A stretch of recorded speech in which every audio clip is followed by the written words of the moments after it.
भक्ति करने से दुख नहीं मिलता, भक्ति करने से ज्ञान प्रकट होता है, हमको लड़ने की क्षमता आती है, हम इस संसार सागर से मुक्त होते हैं और दुख और सुख हमारे कर्मों का फल पहले निश्चित हो चुका है। कुछ समय समय पर आता रहेगा, कभी सुख आएगा कभी दुख आएगा। भक्ति सुख दुख से बचाकर भगवान की प्राप्ति के लिए। अगर हम कोई कामना प्रबल कर ले और भजन उतना है तो उसकी पूर्ति हो जाएगी, अगर कामना हम ना करें तो भगवान की प्राप्ति हो जाएगी। भागवत धर्म के जो नाम निरंतर जपना, दूसरों को सुख पहुंचाना, सारे कर्म भगवान को समर्पित करना, इसका फल मांगे भगवान की प्राप्ति। अगर तुम्हें लौकिक कोई फल नहीं मिल रहा है, तुम्हारा काम नहीं बन रहा है, तो भी नाम काम कर रहा है, तुम्हारे पाप को नष्ट कर रहा है, उसको छोड़ो मत कि अरे लाभ तो मिला नहीं, देखो संकट पे संकट आ रहे, और तो भजन का क्या फल हो सकता है, भक्ति का क्या फल, यही फल है। नहीं, वो उन सब पापों को नष्ट करके जिस दिन से सुख प्रारंभ होगा भक्ति का हृदय में, तो सब भगत नाच नाच करके भगवान की जय जयकार किए। आज तक किसी ने भगवान के प्रति ये नहीं कहा कि पूरा जीवन हो गया भजन करते, क्या हमको दिया। अगर कोई कष्ट है तो हमने गलती की है। भगवान की तरफ से वो मंगल भवन परम करुणा में है। जैसे सूर्य कभी अंधेरा कर ही नहीं सकता, सूर्य के सामने अंधेरा टिक ही नहीं सकता, ऐसे भगवान कभी अमंगल कर ही नहीं सकते।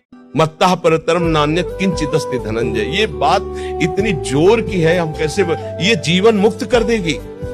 समस्त दुखों से निपटने का एकमात्र उपाय, तुम समस्त चराचर जीवों में भगवान को देखना शुरू कर दो। बहुत बड़ी बात है ये। हमारा क्रोध, हमारा काम, हमारा लोभ, हमारा मोह, मद मत्सर कुछ नहीं बिगाड़ सकता, क्योंकि हम जहां देखेंगे अपने प्रीतम तो उनसे काम भावना होगी क्या, उन पर गुस्सा, अपने प्यारे से गुस्सा होगी क्या, प्यारे के रूप, प्यारे के नाम, प्यारे की लीला से बढ़कर कोई लाभ होगा क्या। तो जहां जहां मन जाए वहां से हटा करके अपने प्रभु में लगाओ, या जहां जहां मन जाए वहीं प्रभु की भावना करो, ठीक हो जाएगा। जैसे आपको किसी ने गाली दी, आप चुपचाप सह गए तो अपना समय बचा लिया, आगे तो आप द्वेष नहीं बढ़ाए, आपका हृदय थोड़ी देर जलेगा पर वो शांत हो जाएगा। पर वो शांत नहीं हुआ, जो कर्म उसने गाली देने का किया है उसको अवश्य दंड मिलेगा। जो दंडधारी है, प्रभु है, उसे अवश्य दंड देंगे। हम तो बच गए ना। अब अगर हम गाली देते हैं, उससे लड़ते हैं, उसका बुरा मनाते हैं, तो हमारा नया कर्म बन गया ना, अब इसका भी हमारे में हिसाब होगा। इसलिए सावधान रहे। जो उपदेश कर रहे हैं उनको स्वीकार कर लो। तो जिन संत का हम उपदेश मानकर चलते हैं वो हर समय हमारे दिमाग में रहते हैं। ध्यान दीजिए, वो बाबा ने बोला था ये नहीं करना है, बाबा ने कहा था ये करना, रहे ना दिमाग में। तो संत सानिध्य है कि नहीं है? सही पूछो तो वही संत सानिध्य है। प्रगट में तो आप 2 मिनट, 10 मिनट, 5 मिनट, लेकिन दिमाग में आप हर समय सानिध्य। सच्चा सत्संग वो है जो हर समय आपके दिमाग में उनकी बात रहे। तो ऐसा ना समझे कि हम संत सानिध्य नहीं कर पाएंगे। संत सानिध्य मतलब कहा गया है दिन रात सत्संग करो, कि भक्ति कर दीप प्रेम करी बाती, साधु संगति करी अनुदिन राती। रात दिन, तो रात दिन कौन साधु महात्मा के पास बैठा रहता है भाई? फिर महापुरुषों का कथन क्या है? रात दिन उनकी आज्ञा में हो ना। बाबा बोले थे सोते समय ऐसा करना चाहिए, बाबा दिमाग में है। बाबा बोले थे जग करके ऐसा कर, 5 भक्तों का नाम लेना चाहिए, बाबा बाबा है ना दिमाग में। वो गुरु जी बोले थे ऐसा, वो संत जी ऐसा बोले थे, वो है ना, तो संग हो रहा है ना उनका। यही है रात दिन साधु संग। वो कहते हैं कि कहीं ना कहीं बाबा प्रमाद आ जाता है, मतलब आश्रय है, मतलब उस बात को भी स्वीकार कर रहे हैं महाराज। नहीं, आश्रित है ही नहीं तभी प्रमाद आ रहा है, बात समझिए ना। आश्रित का तात्पर्य है एक भी श्वास अपने प्रीतम के चिंतन से खाली न जाना। वो आश्रय को समझ ही नहीं पा रहे ना। अंदर से हम जिसके आश्रित होते हैं उसी का सतत चिंतन होता है। जैसे काम का आश्रित कामनी का बिना प्रयास के चिंतन करेगा, धन का आश्रित धन का बिना प्रयास के चिंतन करेगा, उसको प्रयास थोड़ी करना पड़ता है। आप विचार करके देखो। तो आश्रय हम जब प्रभु का लेंगे, अभी आश्रय नहीं हुआ ना, तभी ये बात आती प्रमाद। ये कर्ता बोल रहा है, ये अहम बोल रहा है। जो समर्पित नहीं हुआ, जो अहम समर्पित हो जाता है, वो एक क्षण भी भगवान से विलग नहीं हो सकता। वो समस्त आचरण भगवान के अधीन होकर करता है, और एक सेकंड के लिए भगवान का विस्मरण हो जाए तो व्याकुल हो जाता है, जैसे प्राण निकलने का। यह है आश्रय। कहना कि साधन सुधन अभी नहीं करेंगे, केवल हम तो पढ़े हैं व्यास पुरुष। ये तो कायर पुरुष है, ये भगवद आश्रित थोड़ी है। मन वचन कर्म से भगवान के आश्रित होकर वो नाम जप कर रहा है, कुमार्गामी प्रवृत्तियों को त्याग रहा है। जो नहीं त्याग पा रहा वो भगवान से पुकार रहा है, प्रार्थना कर रहा है, हर समय भगवत चिंतन। ये भगवत आश्रित का लक्षण है। इसका नाम मृत्यु लोक है। फिर वो काय कर रहे हो, कोई मरेगा तो नाम है इसका मृत्यु लोक, नाम है इसका मृत्यु। यहां सबकी मृत्यु होगी, जो देख रहे हो सब मरेगा, चाहे वस्तु हो, व्यक्ति हो, स्थान हो, सब एक दिन बनता है, एक दिन बिगड़ता है। यही खेल यहाँ का चलता रहता है। इसीलिए समझाते हैं नाम जप कर लो, थोड़ा ज्ञान प्राप्त कर लो, थोड़ा भक्ति भगवान की कर लो, तो राह से समझ जाओगे। नहीं अभी तो मनुष्य शरीर मिला, फिर सुअर कुत्ता गधा कौन सा शरीर मिलेगा? फिर वहां हमारा बुद्धि काम करेगी कि नहीं करेगी? नहीं करेगी। मनुष्य शरीर केवल जीवन मुक्त होने के लिए मिला है भाई। हमारी बात समझ जाओ तो समझ जाओ, ना समझो तो प्रणाम है। फिर भी कहेंगे कि थोड़ा राधा राधा तो जप ही लो, हाँ, इससे तुम्हारा मंगल हो जाएगा। महाराज जी, पर ये जो दुख होता है ये क्यों होता है बाद में? राग मोह झूठा। जैसे स्वप्न में हमने देखा कि हमारे गले में चाकू मारी गई, चिल्ला पड़ता है आदमी, नहीं चिल्ला पड़ता? स्वप्न में आपको भयावह स्वप्न आता है तो डर लगता है कि नहीं लगता? अच्छा सही बताओ ईमानदारी से, क्या होता है? स्वप्न में पता नहीं चला झूठा है, ये जब जगे तब पता चला झूठा है। ऐसे ही ये जो दुख हो रहा है मोह का कारण है। हमारा कोई बुरा कर रहा है तो भोगोगे, और जब उसे कष्ट मिला तो मुझे अच्छा लग रहा है। ये हमारी कमी है कि जो हमारे साथ बुरा करे तो हम श्री जी से ये कहें कि आप इसकी बुद्धि शुद्ध कर दो, इसके अंदर ज्ञान प्रकाशित कर दो। ये जो गंदी बात करता है, जो लड़ाई करता है, इसकी अगर बुद्धि शुद्ध हो जाएगी तो अच्छा आदमी हो जाएगा। उसको दंड मत दो, उसको आप अच्छा बनाने की कोशिश, वो सुखी हो जाए। दंड देने से अगर वो दुखी हुआ तो उसकी बुद्धि थोड़ी सुधर जाएगी, वो और अपराध करेगा। तो हम भक्त हैं, हम भगवान के जन हैं, हम उसका मंगल चाहें कि हे भगवान आप कृपा करो, ये गलत कर रहा है, इसकी बुद्धि ठीक नहीं है, आप इसकी बुद्धि शुद्ध कर दो, इसको आनंद मिले, इसका जीवन सुख में हो जाए, इसलिए लाडली इस पर कृपा कर दो। भगवान अवतार लेते हैं तो बुराई करने वालों का विनाश करते हैं, और जो भक्त का अवतार होता है तो बुराई करने वालों को नहीं, उनकी बुराई को नष्ट करके बुराई करने वालों को महात्मा बना दिया।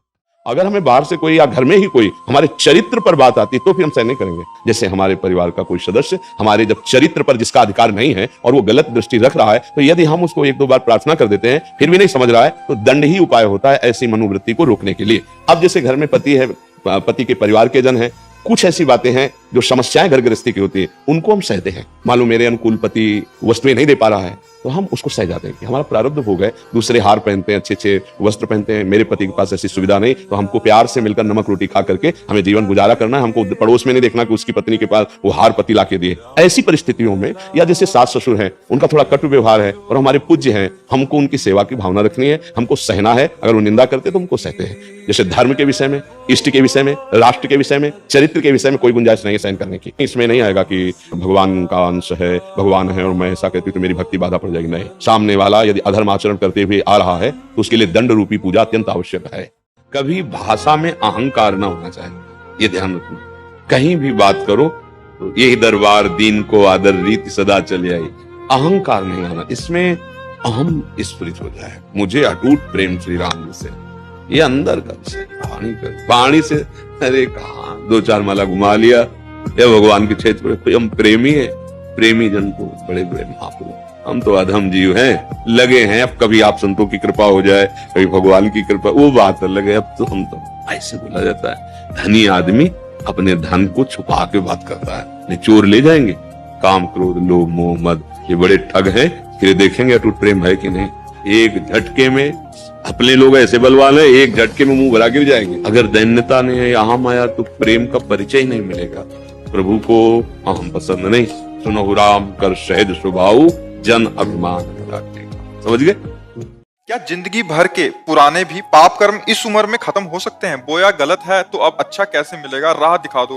अगर एक दिया सलाई लगाए तो पूरा एक एक गेहूं का पेड़ थोड़ी जलाना पड़ेगा, पूरा भस्म हो जाएगा। ऐसे ही हम जो बार बार नाम जप करते हैं ना, उस बार बार में एक बार वो नाम होगा। एक बार जिन नाम ली हित सो होए अति दीन, ताको संग न छाणई ध्रुव अपनो कर लीन। आर्त भाव से वो जो एक बार नाम निकलेगा, उसी दिन से भगवान तुम्हारा संग कभी नहीं छोड़ेंगे। अगर अब हम दुख नहीं भोगना चाहते तो दुख वाले पाप कर्म ना करें। आज से अब लो नसानी अब ना नशे हो, आज तक जो हुआ हो गया, अब हम आगे कोई पाप कर्म नहीं करेंगे। और पीछे जो कर्म हो गए हैं वो भगवान की शरणागति और नाम जप से नष्ट हो जाते। भगवान कह रहे हैं अशांति बढ़ती जाएगी, जितना बैंक बैलेंस बढ़ेगा और जितना भोग बढ़ेगा, शांति नहीं बढ़ सकती। देख लेना, जितना भजन बढ़ेगा उतनी शांति होती चली जाएगी, जितना भोग भोगते जाओगे उतनी अशांति बढ़ती चली जाएगी। आप खुद अनुभव करके देख लीजिए। तो शांति प्राप्त करने के लिए, प्रसन्नता प्राप्त करने के लिए अपने कर्तव्य का धर्म पूर्वक पालन करते हुए नाम जप किया जाए। कोई भी गंदा आहार, गंदा पेय ना पिया जाए, नहीं तो मन थोड़ी देर के लिए बेहोश होता है उस प्रमाद स्थिति में, तो उसी को तुम आनंद मान लेते हो। अभी आनंद जाना कहां? होश में चैतन्य होते हुए भी बेहोश रहना एक बड़ी अद्भुत स्थिति होती है, वो भगवान से प्राप्त होती है। आप भगवान के अंश हो, प्रकृति के अंश से आप कभी सुखी नहीं हो सकते हो। जो आपको हृदय से अच्छा नहीं लगता वो दूसरे के साथ व्यवहार ना करो। आत्मना प्रतिकूलानी परेशान न समाचरे। आपकी कोई बहन बेटी को गंदी दृष्टि से देखे, आपको बर्दाश्त नहीं होगा, फिर आप दूसरों की बहन बेटी को, यदि आप का कोई निज जन गलत करने जा रहा है तो आपको पसंद नहीं आएगा, फिर आप गलत करें। मान लो पत्नी है, पुत्र है, परिवार के सदस्य। आत्मना प्रतिकूलानी परेशान न समाचरित। पाप अंदर से प्रेरणा होती ना करो।